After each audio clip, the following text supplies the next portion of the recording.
2 con Re Fosco per Mattia Cocco, l'intervento irregolare e dunque di Seregno.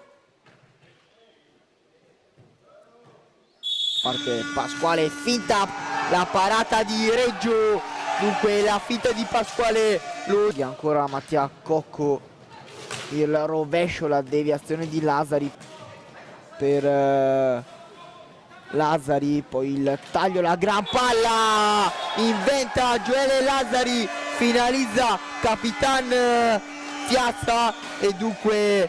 è Seregno che passa avanti a 2,40 con la rete di Capitan Mauro Piazza. Poi riparte Gioele Lazzari, finta la paratissima, questo è un miracolo di Cunegati. Mattia Cocco poi sbaglia a girarsi, perde palla, Velasquez prova ad alzarla, Velasquez trova il gol ma viene annullato da Pigato. Mattia Cocco, mentre richiamato Velasquez, tutti e due, doppio cartellino blu per poi Re Fosco, un po' di spazio, palla Ortigara, Reggio, miracolo a negare Velasquez mentre si ritorna a giocare 4 contro 4, la girata, il gol di Edoardo Febo, lascia sul posto il proprio difensore, accompagnata nel primo palo, non può niente Giovanni Cunegati. Seregno che ha poi occhio perché Pasquale perde pallina dentro, non è entrata,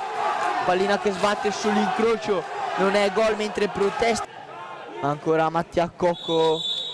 mentre le proteste eccessive, cartellino blu a Velasquez, Valdani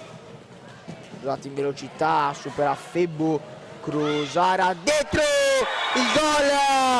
di Nicolò Vallortigara, gioca semplice la formazione di Dario Rigo alla prima disattenzione di Seregno, il gol. Ora poi tiro diretto per Seregno, parte Lazzari, poi